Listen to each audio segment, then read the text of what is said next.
Last one is management as a profession. Management एक profession भी है, like it must be an organised and systematised body of knowledge.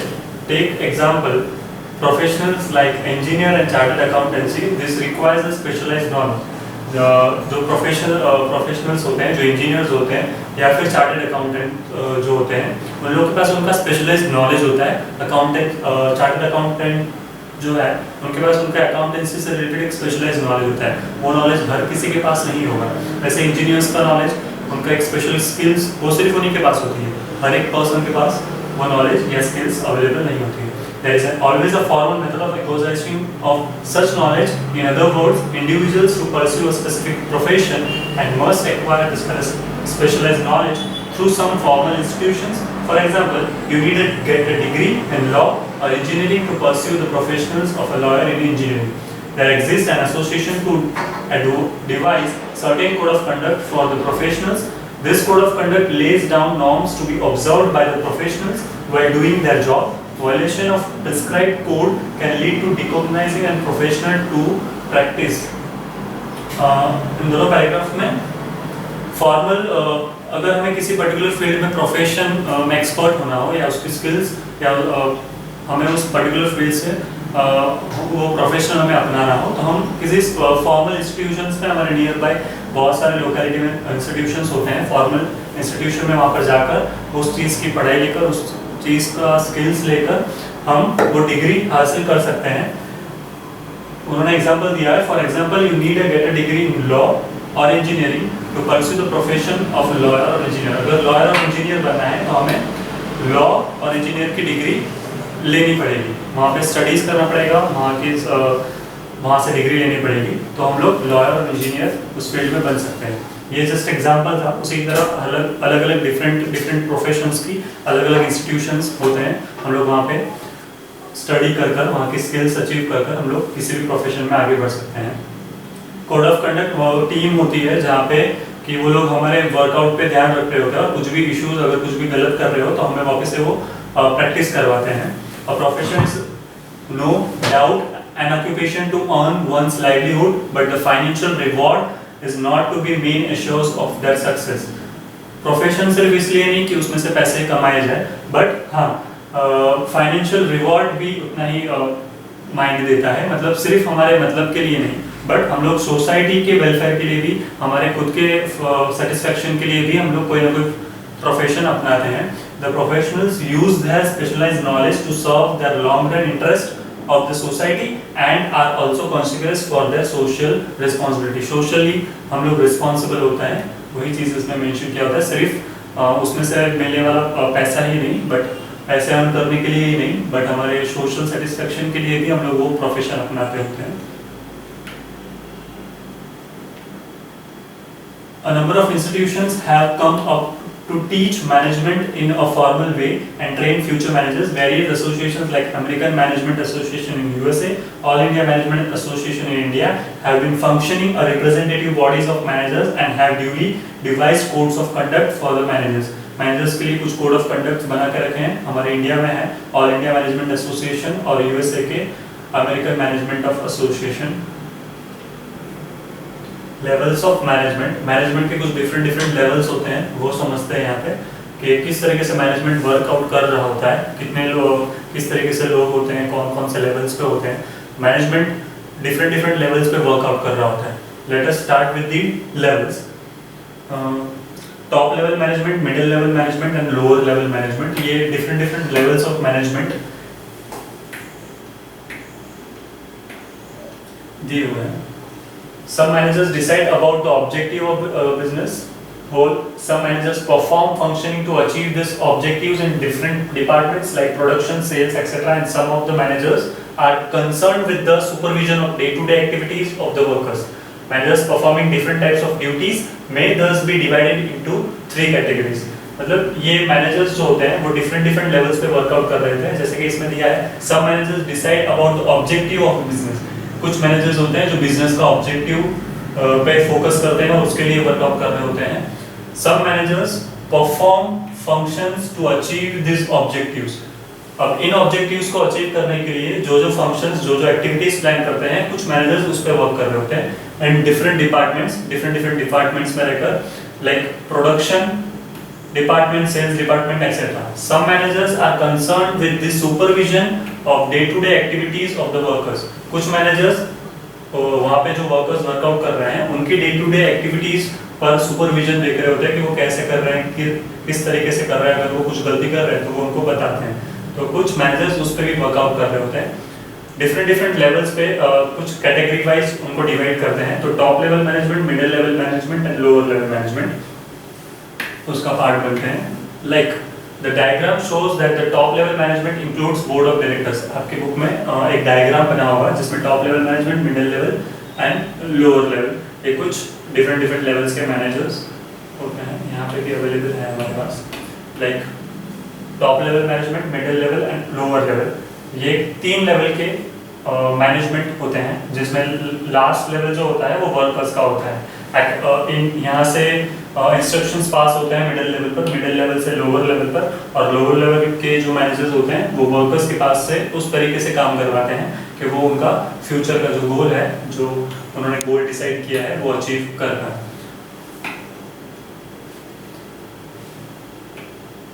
Top level management में क्या include होता है? Top level management includes board of directors and chief executives, CEOs of the company. Chief executive officers जो होते हैं वो इसमें include होते हैं. The chief executive may be have designation of chairman. अब वो चीफ एग्जीक्यूटिव की अलग-अलग डेजिग्नेशन हो सकती है, like chairman, managing director, president, executive director of general manager. This level determines the objective of the business as whole and lays down policies to achieve this objective. ये कुछ objectives जो हमारे होते हैं उनको किस तरीके से अचीव किया जाए, इसलिए कुछ ना कुछ रूल्स रेगुलेशंस बना रहे होते हैं. Making of policy means providing guidelines for the actions and decisions. The top management also exercise an all-over control over the organization. Top level management का यही वर्कआउट होता है कि वो पूरे के पूरे मैनेजमेंट को, पूरे के पूरे ऑर्गेनाइजेशन को वो संभाले.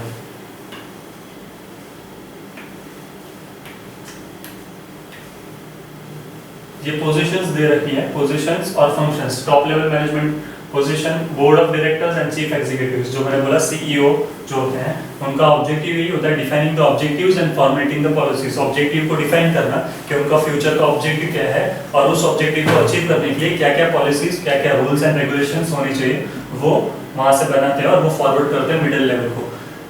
डिपार्टमेंटल हेड्स एंड मैनेजर्स, वो पर्टिकुलर डिपार्टमेंट, अलग अलग डिपार्टमेंट्स में वो अपने अपने जो रूल्स एंड रेगुलेशंस है वो उनको पास ऑन करते हैं. आइडेंटिफाइंग द डिपार्टमेंटल ऑब्जेक्टिव, उन सभी को अपने अपने डिपार्टमेंट का ऑब्जेक्टिव दे देते हैं. And guiding the lower level towards the achievement of the success objective. Lower level वालों को वो समझाते हैं कि उनका क्या ऑब्जेक्टिव है और उनको किस तरीके से वर्कआउट करना है. अब लोअर लेवल में सुपरवाइजर्स और फोरमैन आते हैं जो carrying out the operations and their supervision. वो जो नीचे, उनके नीचे जो वर्कर्स काम कर रहे होते हैं उनका ऑपरेशंस किस तरीके से ऑब्जेक्टिव को अचीव करना है और उसके लिए क्या क्या एक्टिविटीज करनी है, तो वर्कर्स वो एक्टिविटीज को परफॉर्म करते हैं. मिडिल लेवल की बात करें तो middle level management includes heads of various departments. Heads of various department, example production, sale etcetera. And other department managers, और दूसरे डिपार्टमेंट के मैनेजर्स भी इसमें आते हैं. Sometimes senior department heads are included in the top management. कुछ senior level के जो हेड होते हैं वो भी टॉप मैनेजमेंट में ही आते हैं, टॉप मैनेजमेंट की टीम में आते हैं. The objective of the business as the whole are translated into department objective for the middle level management. The heads of the departments then work out their own strategies so as to achieve this objective. Middle level managers are particularly concerned with the activities of their respective department. Middle level management वो सिर्फ अपने खुद के respective departments के objective को achieve करने के लिए ही वर्कआउट कर रहे होते हैं. उनका ऑब्जेक्टिव किसी और डिपार्टमेंट से नहीं होता है, वो अपने अपने डिपार्टमेंट से ही वर्कआउट करवा रहे होते हैं.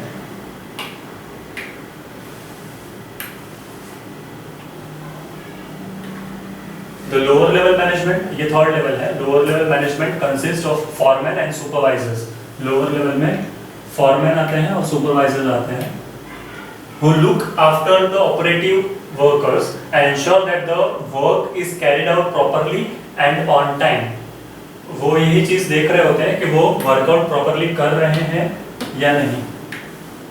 उनके नीचे जो लोअर लेवल वर्कर्स है वो अच्छी तरीके से वर्क कर रहे हैं, या फिर वो जो भी प्रॉब्लम, जो भी गलतियां कर रहे हैं वो उनको समझाते हैं और उनसे वर्कआउट करवाते हैं। Thus, they have the primary responsibility for the actual production of the goods and services in the organization। तो लोअर लेवल मैनेजमेंट में जो मैनेजर्स होते हैं उनकी प्राइमरी रिस्पॉन्सिबिलिटी होती है कि उनका जो प्रोडक्शन हो रहा है गुड्स और सर्विसेज का इन द ऑर्गेनाइजेशन, वो उस पर ध्यान दे, वो रिस्पॉन्सिबल पर्सन होते हैं। These three levels of management taken together form a hierarchy of management। ये तीनों लेवल्स को जब साथ में लाया जाए, जब टुगेदर हम लोग उसको साथ में मिलाते हैं, तब हमें हायरार्की ऑफ मैनेजमेंट मिलता है। Indicates the rank and position of the managers in the hierarchy. उससे हमें पता चलेगा कि कौन सा मैनेजर कौन से लेवल पे वर्कआउट कर रहे हैं, वो टॉप लेवल पे है, मिडिल पे है, या लोअर लेवल वर्क पे कर रहे हैं। It shows that the middle level managers is a subordinate to the top level and the lower level manager is a subordinate to the middle level। मतलब कि उन्होंने कहा कि लोअर लेवल है उनके हेड रहेंगे मिडिल लेवल वाले, और मिडिल लेवल के हेड रहेंगे टॉप लेवल वाले। टॉप लेवल मैनेजमेंट जो भी डिसीजन लेंगे वो इनको फॉरवर्ड करेंगे मिडिल लेवल वालों को। मिडिल लेवल वो डिसीजंस को लोअर लेवल तक डिवाइड कर उसे फॉलो करवाएंगे। मतलब इनके हेड मिडिल लेवल के मैनेजर्स रहेंगे और मिडिल लेवल के हेड टॉप लेवल के मैनेजर्स और उनकी टीम रहेगी।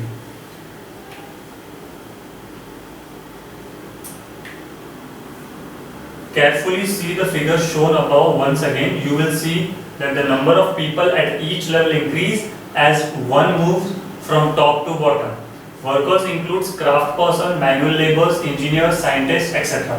For the bulk of the organization membership within the managerial ranks, the number of managers at each level decrease as one moves from lower level to top level management. At the top of the organization, there is usually one person. Top से लेकर lower तक जैसे जैसे departments नीचे आता जाएगा उस तरीके से वर्कर्स बढ़ते जाएंगे, और जैसे जैसे डिपार्टमेंट ऊपर जा रहा है, टॉप लेवल पे आ रहा है, तो वहाँ पे कम पर्सन रहेंगे। कम पर्सन की टीम, टॉप लेवल में हमेशा 2 से 4 लोगों की टीम रहती है, जो टॉप लेवल मैनेजर्स जो पूरे ऑर्गेनाइजेशन को संभाल रहे हैं। और जैसे जैसे वो लेवल नीचे आएगा वैसे वैसे वर्कर्स की टीम, मैनेजर पीपल की टीम, ह्यूमन फोर्स की टीम बढ़ती जाएगी। फंक्शंस ऑफ मैनेजमेंट, जैसे हमने लेवल्स ऑफ मैनेजमेंट देखा, वैसे ही फंक्शंस ऑफ मैनेजमेंट, मैनेजमेंट में फंक्शंस क्या आते हैं, ये इंपॉर्टेंट पार्ट है, क्योंकि इसी के ये जो फंक्शंस है इसी के बेस के ऊपर अपकमिंग सारे चैप्टर्स डिपेंडेंट हैं। Planning, organising, staffing, coordinating, controlling, ये मैनेजमेंट का पार्ट होता है। इसी से एक पर्टिकुलर ऑर्गेनाइजेशन चल रहा होता है कि कोई पर्टिकुलर ऑब्जेक्टिव अचीव करने का होता है।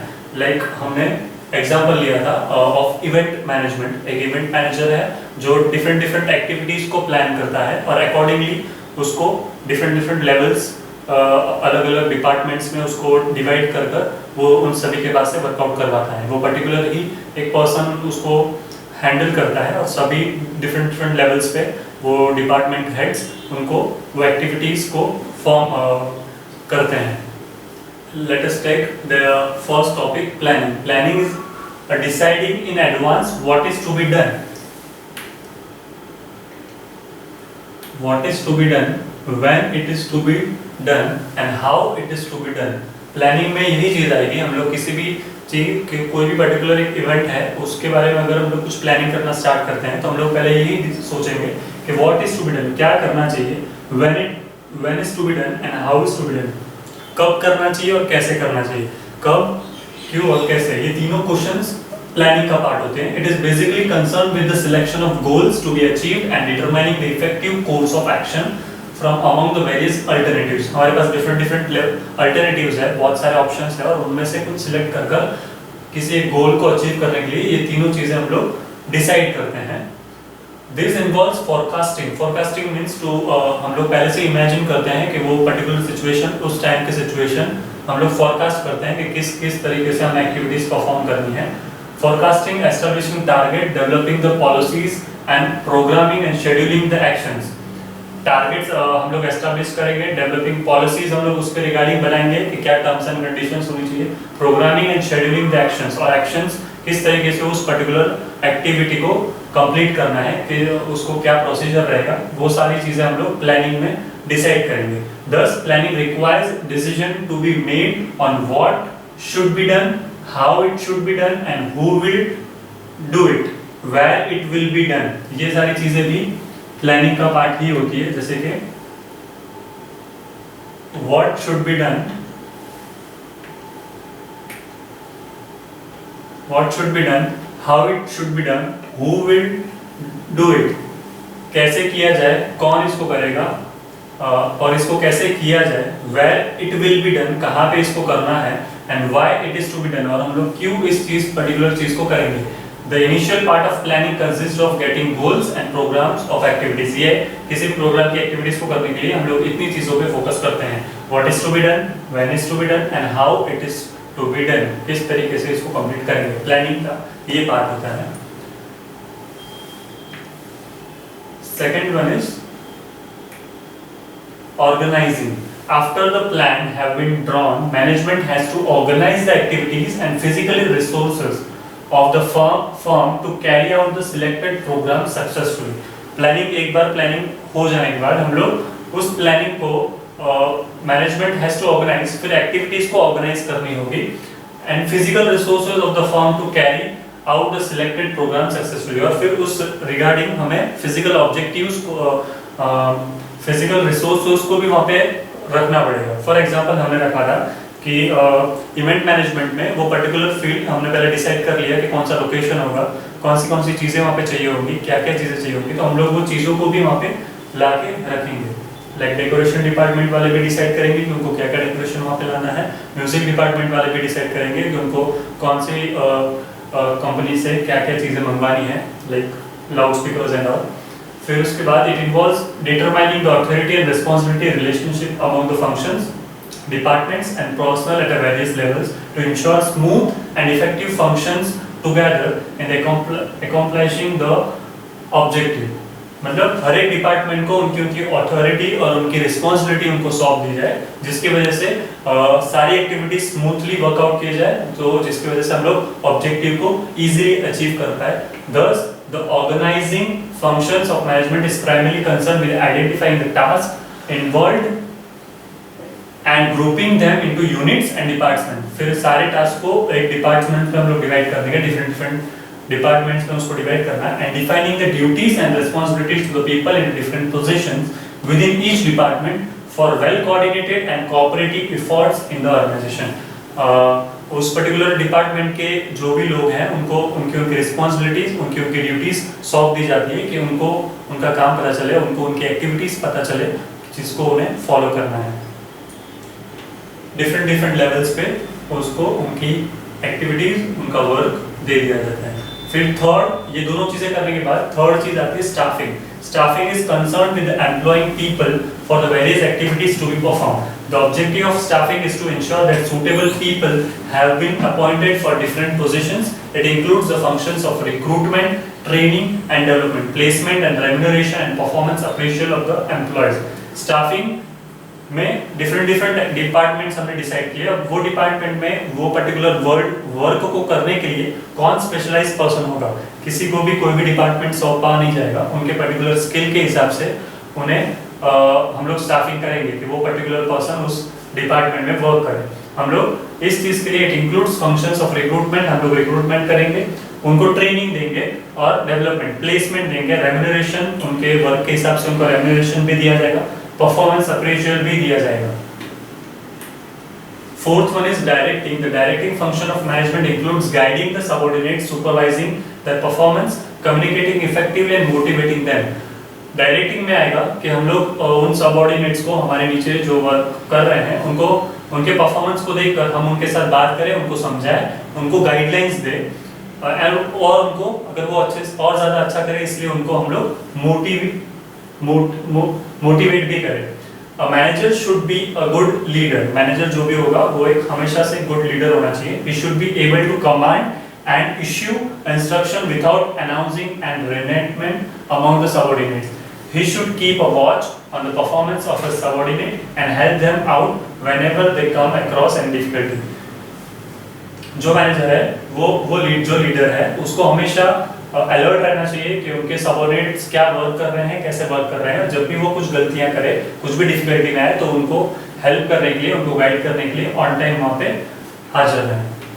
The communication system in example, exchange of information should take place regularly for building common understanding and clarity. The manager should also understand the need of subordinate. Manager को हमेशा उसके subordinate की क्या need है उसे समझना चाहिए and inspire them to do their best and encouraging initiative and creative, और उनको हमेशा इंस्पायर करते रहे, उनके अंदर की नई नई स्किल्स को बाहर लेके आते रहे और उनको उनकी चीज़ में हेल्प करते रहे, उनके उस वर्क में, उनको उनकी एक्टिविटी में हेल्प करते रहे। Controlling is the last part. This function of management consists of the steps taken to ensure that the performance of work is in accordance with the plans. It involves establishing performance standard and measuring the actual performance with the standard set. If difference are noticed, corrective steps are taken which may include revision of standard, regulate operations, remove deficiency and improve performance. मतलब कि सारी चीजें guidelines देने के बाद, directive move करने के बाद लास्ट वाला पार्ट होता है कि कंट्रोलिंग करें। अगर समझाने के बाद भी अगर वो पर्टिकुलर चीज वैसे के वैसे नहीं हो रही है तो हमें डिफरेंट स्टेप्स लेने चाहिए। जैसे करेक्टिव स्टेप्स लेंगे, फॉर एग्जांपल हम लोग उनके स्टैंडर्ड्स को चेंज कर दें या फिर कुछ जो प्रॉब्लम्स हो रहे हैं उनको हटा दें या फिर उसके और अच्छी ज़्यादा उनको और ज़्यादा ट्रेनिंग दी जाए, किसी भी तरीके से वो पर्टिकुलर एक्टिविटी को इम्प्रूव करवाया जाए। हम लोग इम्प्रूवमेंट के पार्ट पे देखेंगे कि फिर क्या कंट्रोलिंग पार्ट हम लोग फॉलो कर सकें।